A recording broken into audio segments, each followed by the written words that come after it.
Welcome back to my channel. I'm James of Pistils and Pollen, and today I am so excited to give you my top tips on caring for Syngoniums. Syngoniums are actually one of my favorite plants because they're super easy to care for. They're not super fussy. There's a lot of different things though that we can do to give them the very best possibility to survive and thrive in your home or your office or whatever challenging environment you might want to put these fellas in. Let's talk a little bit about where they come from. Syngonium plants are known to come from places across Latin America, so think Central and South America, specifically the rainforest environment of Central and South America. In the wild, in nature, where these plants have evolved to thrive in their natural habitat, they're gonna be, they're gonna be in a sort of low to medium light condition, but they aspire to a higher light condition. These plants actually like to climb.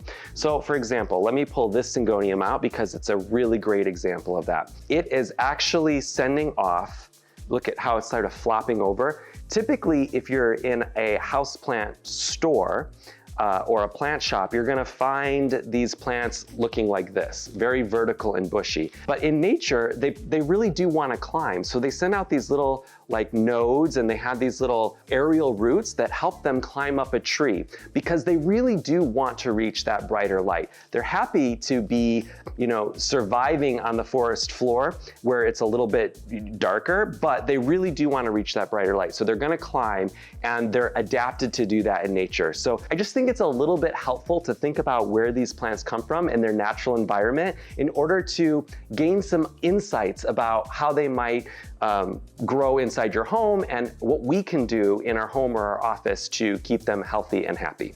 Lighting requirements. One of the things that we've already learned about the lighting requirements of Syngonium plants is a clue given to us because of their natural history, where they grow in the rainforest.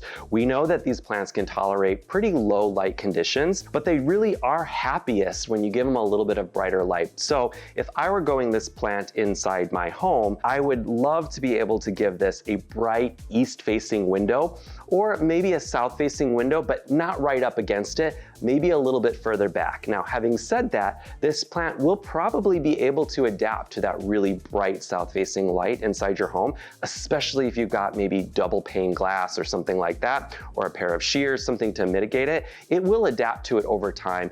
Likewise, it could probably also adapt to lower lighting conditions. So if all you have is a north-facing environment, over time, that north-facing window is probably going to be adequate for a plant like Syngonium. So with regard to lighting requirements, I think bright and direct is great, but this plant is very happy with a range of lighting conditions. Watering conditions. Now, one of the things about this plant that makes it so easy to care for is because they really do tolerate drying out rather well. So if I water this plant and then I go on vacation and I forget about it, it's probably gonna droop, right? And it's gonna be a little bit dramatic, kind of like a peace lily would, right? But if I come back and give it some water, it'll likely perk back up, as long as that period of drought doesn't last so long that the leaves turn really brown and crispy, and then they can't revive themselves. But if you can catch that before that happens, it's gonna tolerate that drying out. Now, we know a little bit about the natural environment in which it grows. In the rainforest, we get a lot of rain, the soil's really wet, but actually rainforest soil drains pretty quickly because it's very gritty. There's a lot of biomass in that soil, so that water doesn't sit. These aren't gonna be in low-lying conditions like a fern, for example, where they like to stay consistently moist. Drying out on occasion is actually really good for the long-term health and vitality of this plant. It also means that because it likes to dry out, if you have fungus gnats, that's a plant pest that you tend to deal with inside your home, these are great plants to keep on hand because fungus gnats do not tolerate soil that dries out on the regular. It makes it impossible for them to breed and grow and sort of infiltrate your home. So if you do have fungus gnats, get yourself some Syngoniums, let their water dry out of the plant in between watering, and that's gonna both stop your fungus gnat infestation, and also it's gonna forgive you for going away and living your best life on vacation every once in a while. Soil requirements. When it comes to soil requirements for your Syngonium, I'm going to say that my Aroid soil mix recipe is going to be one of the best soil mixes you can use for this plant, like a lot of tropical houseplants, because my Aroid soil mix recipe, it's gritty, it's rich in nutrients, but not overly rich. It's well draining. It holds on to water long enough to feed the plant and keep it healthy, but not so long that it's going to cause root rot or any other sort of issues that come with soil that's too wet for too long. So my Aroid soil mix recipe is going to be perfect for this particular group of plants. Temperature and humidity. Now, when it comes to temperature, these plants are like most house plants. Your normal average indoor air temperature is going to be perfectly fine. So anywhere between 65 to 75, these plants are going to thrive. They're going to be happy. If you put them outside in the summer and the temperatures get a little warmer than that, they're probably going to be okay. But I probably wouldn't let these plants get, exposed to cold below 60 degrees for too often or for too long, because they're just going to start to get sick. They're not going to feel well. They may survive, but they're certainly not going to thrive. So keep it in that range, 65 to 75 degrees Fahrenheit. Now, when it comes to humidity, these plants, because they are rainforest plants, are going to love it if you can give them 50% or more humidity. In the summer months, in my climate, that is not a problem at all.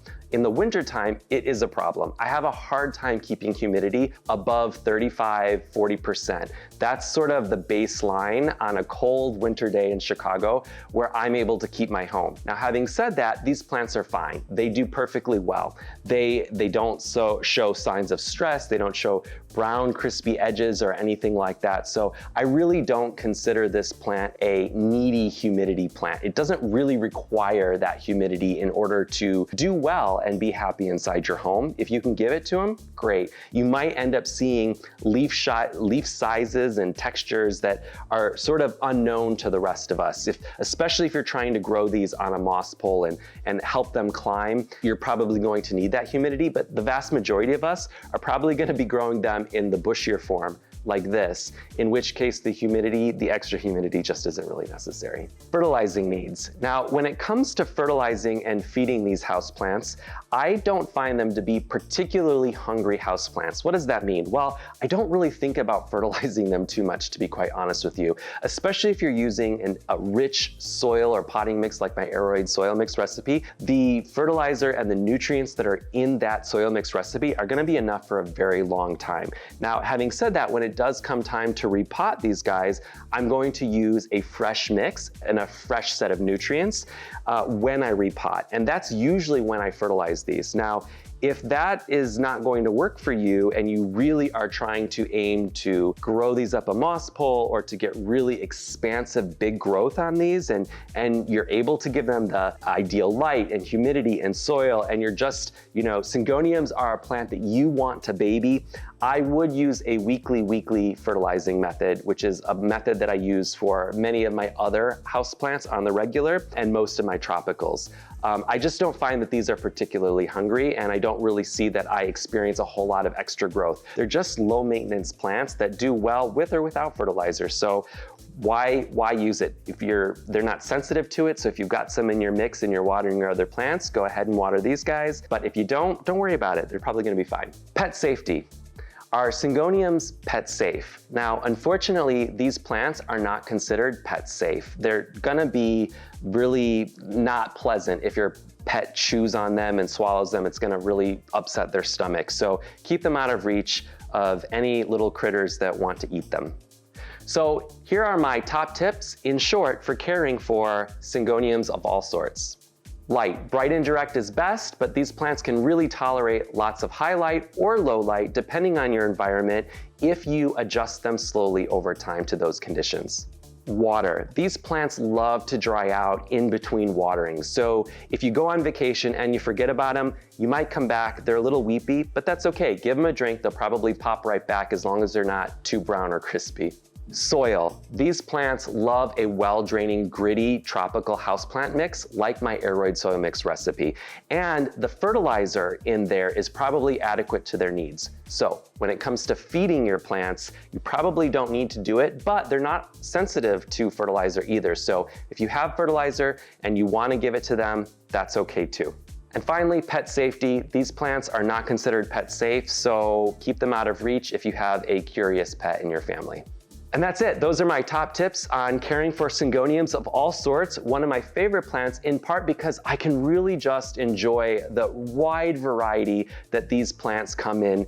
Everything from these really dark colors to these pink spotted mottly colors, and even this nice, lovely, variegated white form here. I mean, there are just so many different types, and they're so easy and so low maintenance that you can just enjoy them without having to stress about them. And if that's the sort of plant you're looking for, then Syngoniums are probably for you. Like, subscribe to my channel. If you want some of these, I've got a great collection in my plant shop. Check it out. Download my mobile app, Pistils and Pollen. Check it out. I hope to see you around. Take care.